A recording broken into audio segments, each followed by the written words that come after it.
In 2020, one story has consumed everything. But in 2021, the world will start looking to life beyond the pandemic. So, behind the headlines, what are the other moments you should be watching out for in the year ahead? From the launch of an asteroid-smashing spaceship to the event that could help the world turn a corner on climate change. Here are 5 stories set to shape the post-COVID world.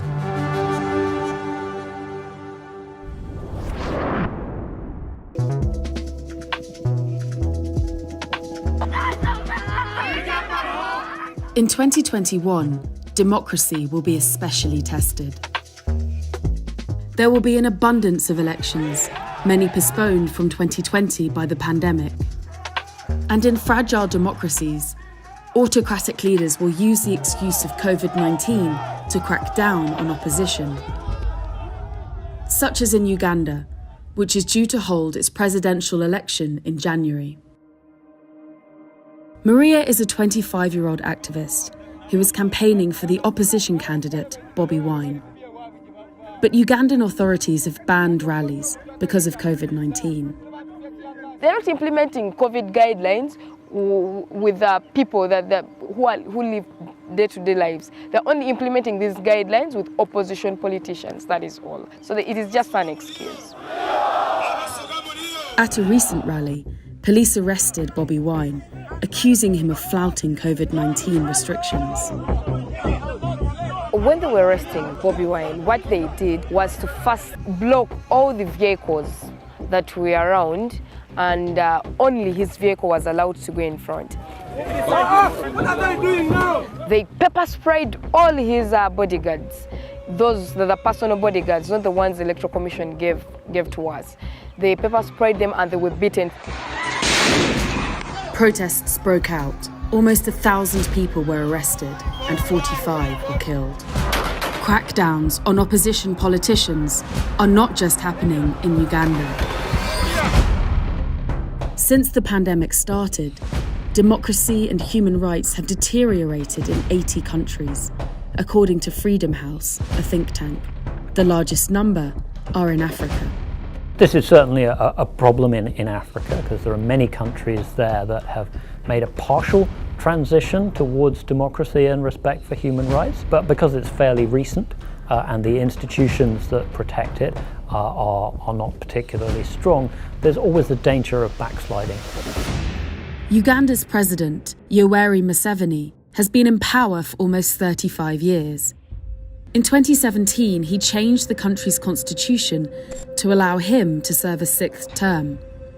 The pandemic has made it easier to block opposition and dissent. All we want is our freedom back. All we want is to change power, and so that power comes back to the people and the institutions that must protect the people. That is all we want. Maria can't even campaign on social media. Government rules brought in 2020 require many internet users to register with a regulator before they can publish anything online. Across the world, 91 countries have experienced new or increased restrictions on the news media as a result of the pandemic. I think there's a real danger that democracy will continue to retreat in 2021. I'm hoping that eventually we'll be able to get widespread vaccines out there, and that will make it easier for people to gather together and to organise, which is what you need to be able to do if you're going to resist tyranny. We must campaign so that we win this election. We are ready to fight for our victory. It is either bullet or a ballot.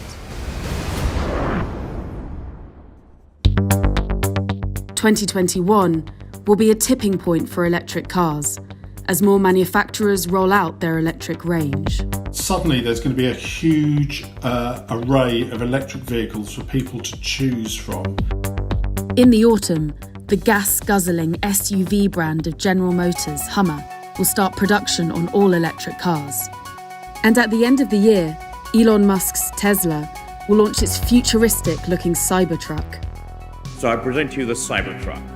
The Cybertruck may not be to everyone's taste. I think that's significant because the American market, the real profits there are to be made on pickups. Tesla have come out with their own version of the pickup, the Cybertruck. The electric Hummer is trying to tap into that market. It's America's biggest and most profitable market. Investment in the electric revolution has surged. Over 250 firms are currently manufacturing electric vehicles, and 47 battery factories are under construction. Tesla, the market leader, has seen its share price surge. It's now so valuable, it's been added to the S&P 500, America's main stock market index, putting it in the same bracket as companies like Apple and Microsoft. Tesla is a remarkable story. No car company has gone from nothing to where Tesla is in such a rapid period of time. So you have to take your hat off to Elon Musk for doing that. Tesla's success convinced established car makers that there was a market for electric cars.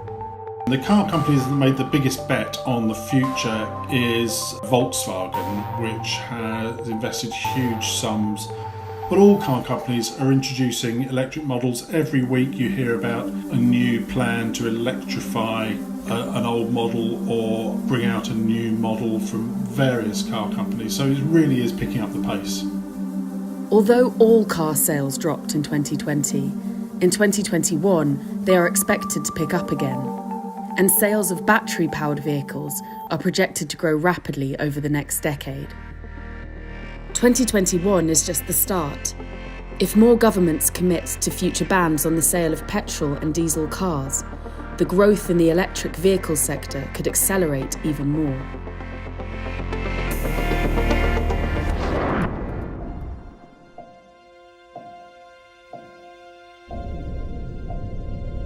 In November, all eyes will be on Glasgow, Scotland, as world leaders meet for the UN's Climate Change Summit. Known as COP26, it was originally scheduled for 2020, but postponed due to the pandemic. If it had gone ahead as planned, COP26 would have marked 5 years since the Paris Agreement. Built into the Paris Agreement was this ratchet mechanism that basically said governments need to, every 5 years, increase the promises to cut emissions. The Paris Agreement set a target of limiting global warming to between 1.5 and 2 degrees Celsius above pre-industrial temperatures. But experts predict that the pledges governments made in 2015 would not be enough to achieve this target.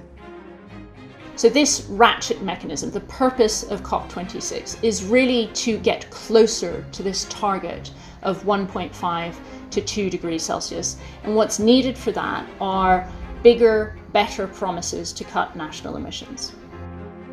It looks likely that 2021 will be the boldest year ever for tackling climate change. So the EU has said that it will reach net zero emissions by 2050. Climate change is caused by us. So in other words, it's up to us to make a turnaround. They have an expansive package of policies that they will be expanding on and agreeing on in 2021 for how they head towards that goal. The surprise announcement really of this year came in September when Xi Jinping announced that China would be heading towards carbon neutrality by 2060. The details of how China does this are still unclear and are anticipated at some point in 2021. In America, Donald Trump has undermined global efforts to tackle global warming. We are going to put our coal miners back to work. In 2021, this could all change. What is our mandate? I believe it's this. In the battle to save our planet by getting climate under control. Joe Biden is going to mark a real U-turn, in particular American foreign climate policy. Biden has promised to put America back into the Paris Agreement pretty much as soon as he enters the Oval Office. And as such, America will once again be influencing global climate politics. America is the world's second biggest emitter. Joe Biden has promised to make the country carbon neutral by 2050. His greatest challenge, however, is getting these ambitious pledges through Congress. There is a lot of ease in making these long-term promises. It's a lot harder to back those up with the real policies at home that are going to achieve them. But having the European Union, the United States, China, all headed towards some kind of mid-century target, 2050, 2060, of eliminating their emissions, should give confidence to the rest of the countries that they can also amp up their target. So all of that put together means that 2021 could really mark a turning point in international climate negotiations.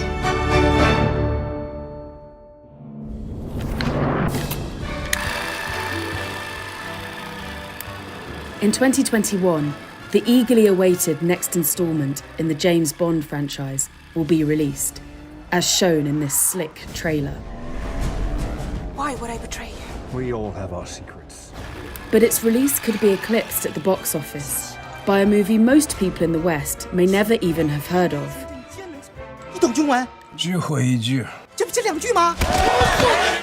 The slapstick comedy, Detective Chinatown 3, will help China's box office to take more money than America's, to become the biggest in the world. For a century, Hollywood has ruled the movie world. Now it's China's turn.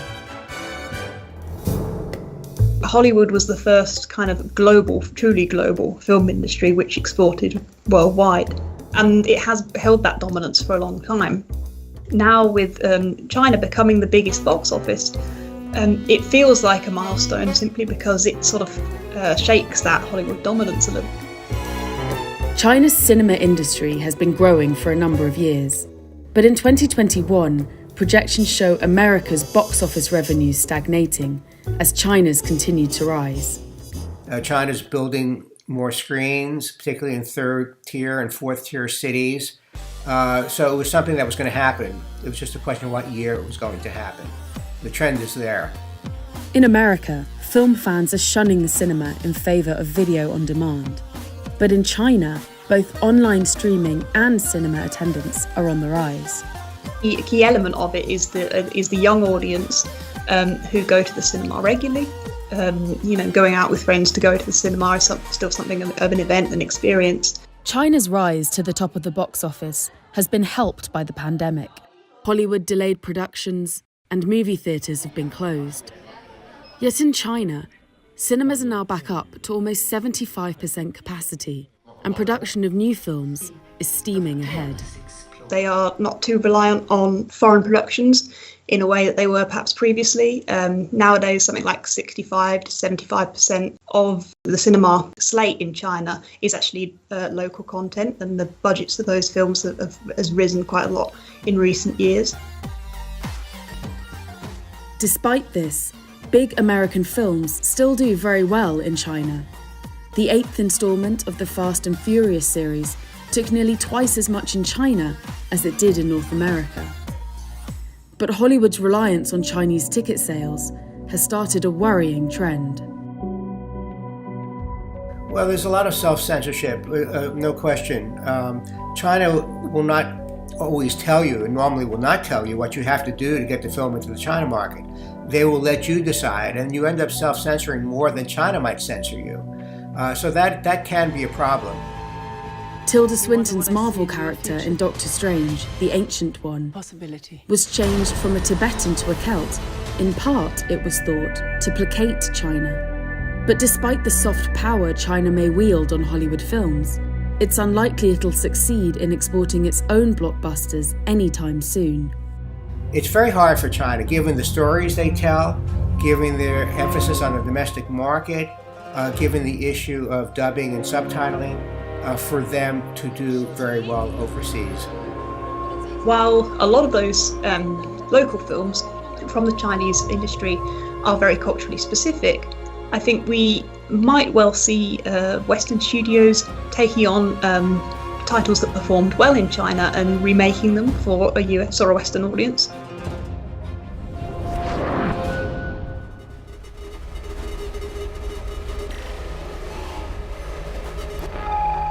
While much of next year will be focused on protecting the world from dangers on Earth, some scientists will be focusing on how to defend the planet from threats in outer space. In July 2021, NASA will launch the world's first trial in planetary defense. Basically, we're purposely slamming a spacecraft into an asteroid to move it a little bit. And this is the sort of thing that you might want to do if an asteroid was on a course to hit the Earth. This might sound like the plot of a Hollywood blockbuster, but the threat of an asteroid hitting Earth is real. A tiny asteroid streaking across southern Russia. Just 7 years ago, an undetected meteor exploded over the Russian city of Chelyabinsk, injuring at least 1,200 people. I think the Chelyabinsk impact really brought a lot of visibility to the fact that this is something that happens to the Earth all of the time. If something like that happens over a large city, you can get this sort of unfortunate devastation.